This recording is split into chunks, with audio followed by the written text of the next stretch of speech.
Tomato sauce बनाने लिए सारा इंग्रेडिएंट देख लो। 1 किलो टमाटर के जो जो पैना।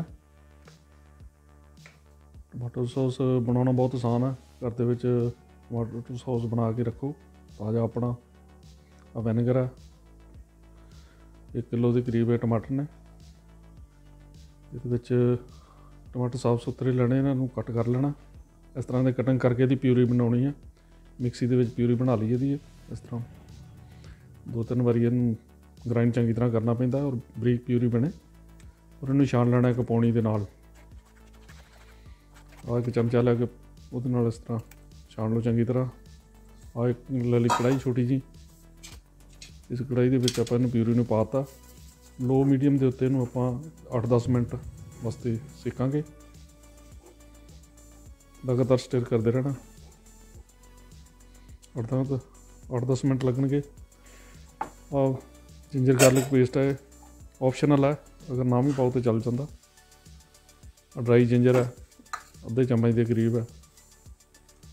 तो काला नमक 1 चम्मच या आधा चम्मच पा सकते हो। 2 चम्मच है रैड चिली। 3 चम्मच खंड दे, शुगर चंगी तरह मिक्स करना। और ये सारे जो है इनू थिक करना। आप 8-10 मिनट लगते हैं इनू तकरीबन। हाथों आ जाए तो स्मैल आनी शुरू हो जाती है। विच वैनेगर का 1 चम्मच पा देना और इन लगातार स्टिर करते रहना स्लो। थिक हो चुकी काफ़ी। इस तरह का थिक होना चाहिए। साइडा तो भी इन्हूं उतार लो जो भी है।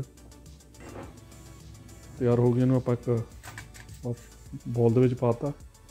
इन्हूं चैक करने वास्ते इस तरह लाइन मारनी चमचे ते पुट्ठा करके। अगर जुड़ जाए तो जुड़िया नहीं, बिल्कुल सही है।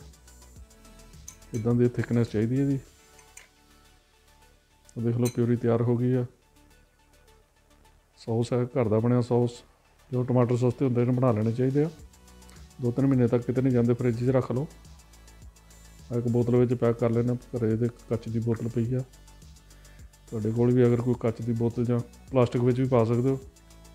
फ्रिज च इन्हूं 2-4 महीने तक रखा जा सकता, खराब नहीं होंदी। Okay, thank you.